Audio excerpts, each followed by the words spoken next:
So who's ready to see the carnage that for 30 years was a perfectly running engine? Wow, that's insane.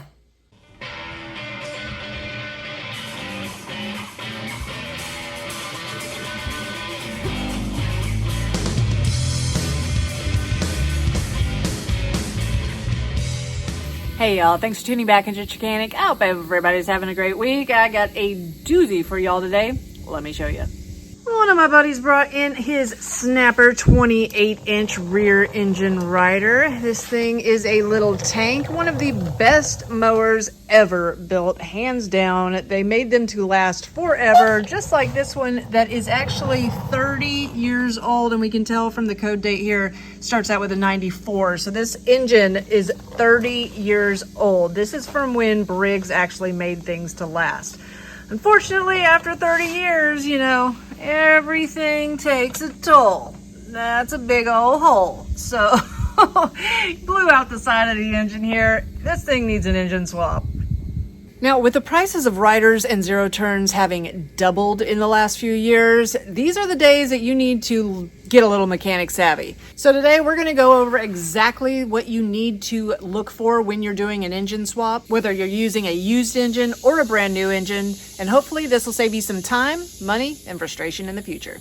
Now, if you're doing a direct swap, meaning you're going by the model type and code, you're ordering a brand new engine from a dealer or offline, then you're not going to have to worry about all these aspects of it. Pretty much, you're going to be able to remove this engine, pop on a new one, plug it all up, and go. But these days, the cheapest direct replacement I can find for this engine is almost 700 and something bucks. And that's my dealer cost. Now, I wouldn't do this for everybody. I do it on mowers that I'm going to sell if I'm making two mowers into one, or if I have a buddy like this mower right here who needs a little help. So I'm going to go out to my junk pile. I'm going to see what good engines I have out there on bad bodies and see if I got something that'll work. Now, when I go out to look for a replacement engine, I've got a few concerns. My main concern is the crankshaft size, how big it is and how long it is. Other than that, if it has any kind of accessories on the outside that the engine I have doesn't, like maybe an oil filter, is it going to fit on this one? And next is the muffler. A lot of times the manufacturer is the one that actually puts the muffler on the machine. So if I go to find another engine off a different manufacturer, the muffler system can be completely different. So I'm going to have to make sure that that lines up too. Now, you don't want to stray too far away from the actual brand. I'm going to try to find another Briggs, because a lot of times when you start going, like if I want to go find a Kohler or a Kawasaki or something like that, I'm going to have to do wiring. And although you can do it, it's not always fun. What I'm not concerned though is about how it mounts, because most engines are going to have the same kind of bolt pattern. All right, been whittling away on the riders we brought home from the old shop. Let's see what I got in here. And I've spotted the one I want to use. I've got this 11.5 Briggs here. I think I can totally make this work. The reason I kept it was because it did have a good engine on it, but it's got a warped deck. So I still got, you know, some good tires. I would not want to furbish this one and try to sell it. It's one of those ones that have the steering issues. They are not well made at all. But yeah, I can totally get this engine off and make it work. Oh, look at there. I don't even know how he got on me, but what you doing, dude? Living in the woods. Weird bugs. Stick bug. So I got Alex, he's gonna help me because this is definitely a two-person job. We've got to drop the deck and maybe the transmission to get the engine off of this mower. And this one, we're gonna definitely want to take the battery out before we tilt it up on its rear end, because we've seen that before. I made a video on it. Customer left it tilted on its rear end for too many hours, and that battery will just leak all over everything and destroy all the plastic parts.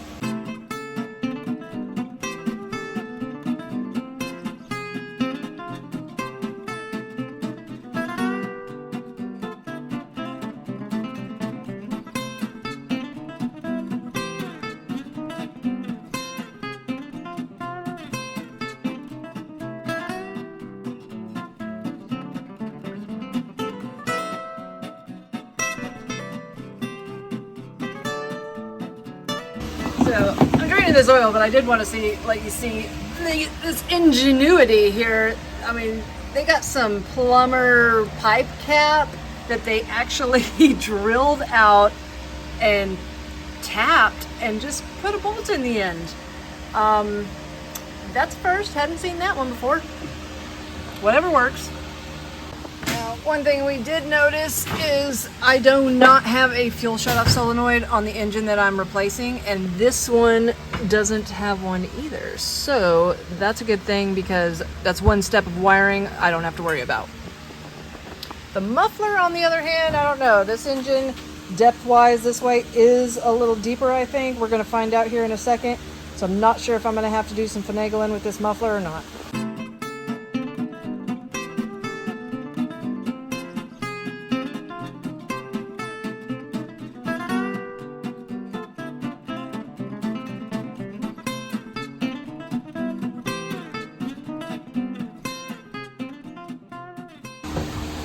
Gonna go ahead and stick a rag in there. I just want to get most of the oil out so it doesn't spill all over the floor, and hopefully that'll keep it in there.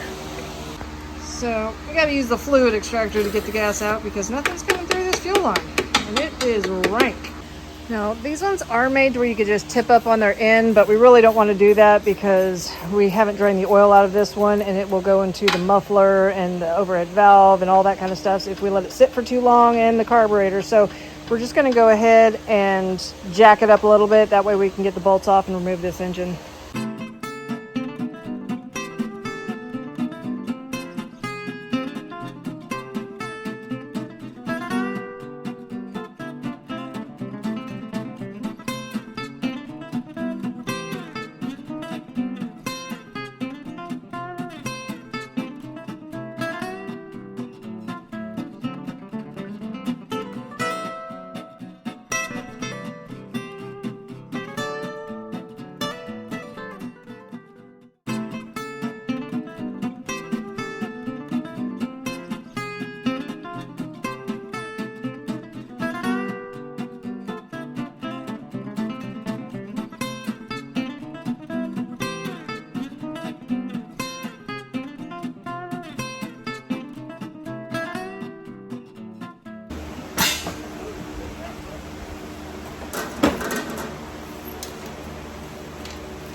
Now, Snapper made it so simple to fix everything. Now, I don't have any dust covers in stock, and he's definitely going to need some more, but this is the drive system. It rides on this drive disc. This engine pulley is actually part of the drive disc, and it pushes into it, and that's how you go. It's super simple.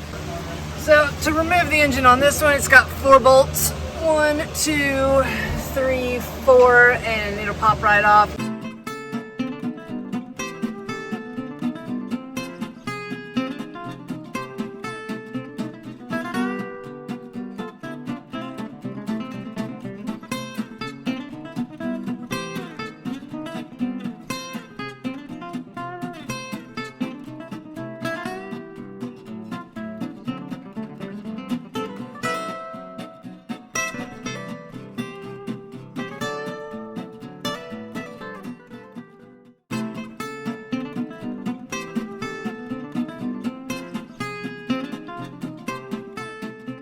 So we're swapping the carburetors on these because the Snapper that came in to be repaired, it ran about a month ago. So we know that the carburetor's probably good on that one, but the other one had been sitting for probably a year and it's rank, and I don't even want to deal with that carburetor. So we're just going to switch them out.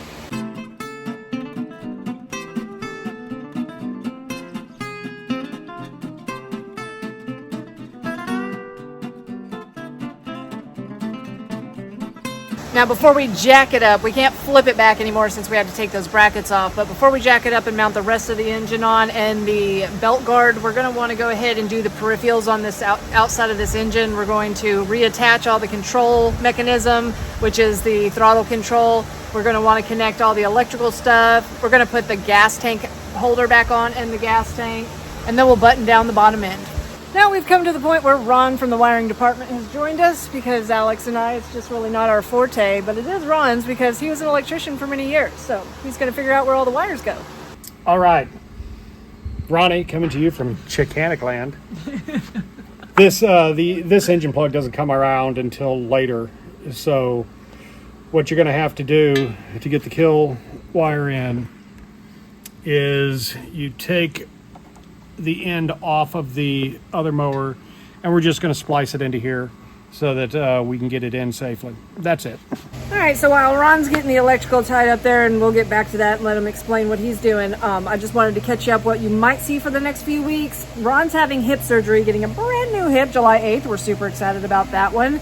And unfortunately, when you're going under the knife, they say if you have any bug bites, they're going to deny you from having surgery. So we live like in the Amazon of Arkansas. We have chiggers and mosquitoes and no-see-ums. If you don't know what no-see-ums are, they're vengeful, dude. So he can't really be outside right now before surgery next week. So for the next few weeks, you might see a little bit more of me and Alex working on the big stuff. Might be a little hodgepodge of things because some of this stuff I really can't stop to film every single aspect of it because it's equipment that, you know, customers have brought in, they're expecting back. We got to get out like this. And then once Ron gets healed up, we'll get back to regular scheduled programming. Let's go see this electrical. All right, what you got going on here?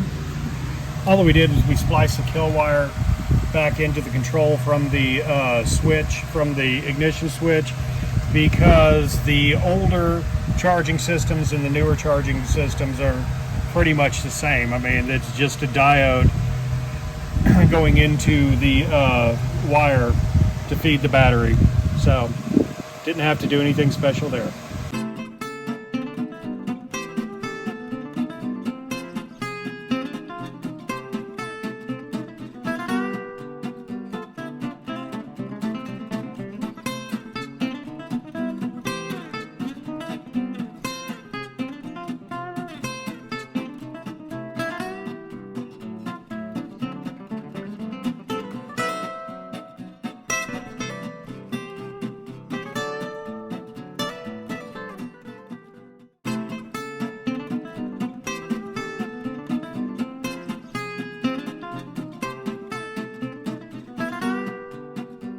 Good morning, guys. It is day 2 of engine swap. Yesterday, once we got everything put back together, we went to go start it up and she was surging. So even though your buddy says, oh yeah, she was running fine before she blew a hole through the side of the engine, don't believe them. The carburetor is full of water, so Alex is already out there getting her cleaned up. What'd you find in there? There was some rust and just junk in the bowl of the carburetor. Sweet. Other than that, I think it's good.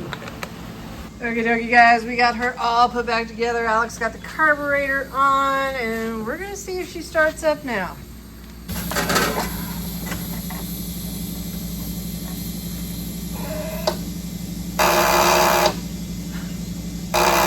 Well, that does sound good.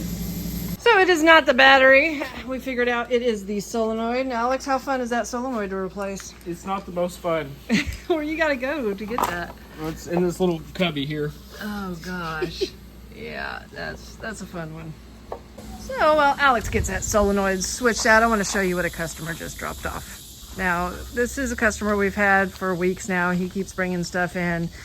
Dropped this off about 20 minutes ago and said that he has a leaky overhead valve cover, which these Kohlers, this V cork gasket, they are notorious for leaking. So it's always a gasket on these. So if you ever need one, they're really not that hard to change out. It's a pretty simple fix. He said it probably needs some carburetor work too. Now, we went ahead and let him drop it off because even though we're not doing any major repairs, a carburetor clean and an overhead valve cover is just not that big of a deal. We'll go ahead and knock that out. But then he comes back from his truck and he says, oh, wait a minute. I need to take my battery. What do you mean you need to take your battery? Well, I need to go use it in my other riding mower. So how does he expect us to fix his rider? I mean, he wants us to get another used battery and put it in there while we're fixing it and then take it back out? No. So we told him we're not going to be fixing his mower until he brings his battery back. So let's see how long that is. Don't ever do that to your repair shop. So who's ready to see the carnage that for 30 years was a perfectly running engine?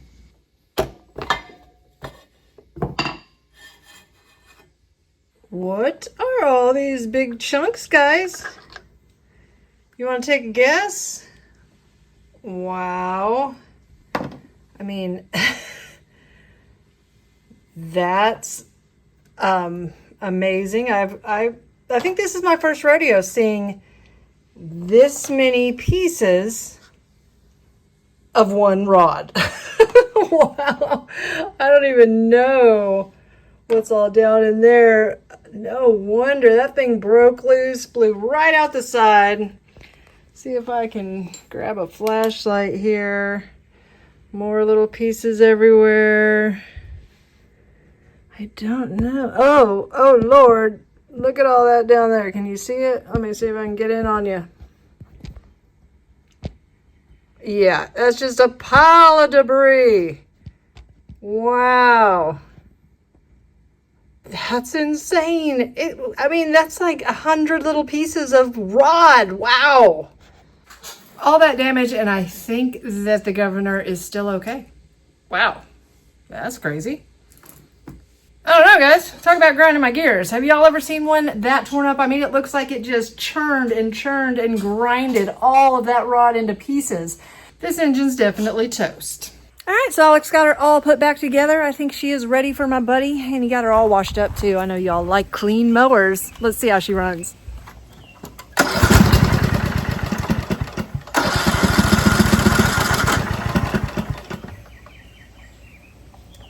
The gas is turned off. It would help probably if I had a little bit of gas. Ugh.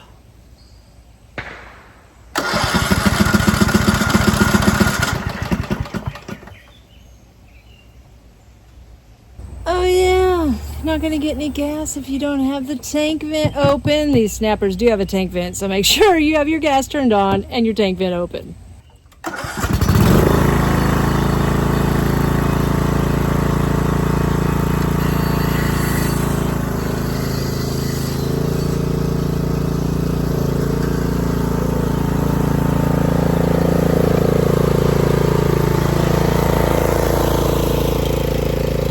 I think it ended up being pretty good. Alex and I didn't do half a bad job on this thing. It is a buddy of mine, so I'm not going to charge him what I normally would a regular customer. For somebody else, I would probably have put a new engine on it, but a used engine like this, if I was going to do it or sell it used, I'd probably still sell this mower for probably about $500. Since it is just a buddy though, I'm probably just going to make him pay for, Alex's labor for 2 days and expect some good karma.